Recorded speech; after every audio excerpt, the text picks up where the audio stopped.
Dalam rangka peringatan Hari Listrik Nasional ke-70 tahun dengan tema Bersama Menerangi Nusantara, PT PLN Wilayah S2JB melaksanakan sepeda santai dan jalan sehat pada Minggu 25 Oktober 2015.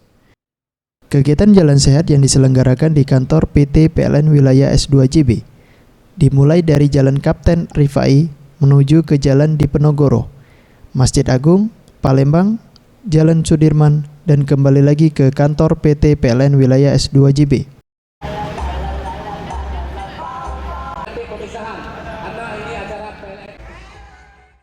Budi Pangestu, JM PT PLN Persero WS2JB yang ditemui usai mengikuti jalan sehat, mengungkapkan momen Hari Listrik Nasional ke-70 menjadi keprihatinan sekaligus tantangan untuk PLN WS2JB karena masih adanya pemadaman listrik yang disebabkan dampak dari musim kemarau sehingga menyebabkan PLTA di beberapa wilayah tidak beroperasional dengan baik sehingga kekurangan daya 600 MW serta kabut asap yang juga mempengaruhi.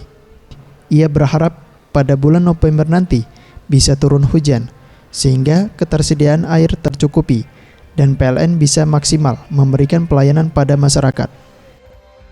Kalau ini ya gini, tantangan kita memang masih banyak, tantangan kita ya. Terlebih di tahun ini tantangan kita dengan kemarau yang cukup panjang ya. Jadi ketersediaan listrik kita jadi berkurang kan gitu.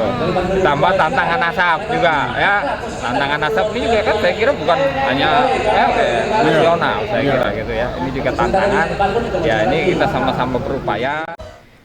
Ratusan peserta yang merupakan gabungan dari seluruh pegawai PLN beserta keluarga dan warga Palembang yang meramaikan kegiatan jalan sehat dalam rangka Hari Listrik Nasional ke-70 tahun di wilayah S2JB semakin gembira sebab pulang dengan membawa hadiah berupa 2 unit motor, barang elektronik, dan peralatan rumah tangga.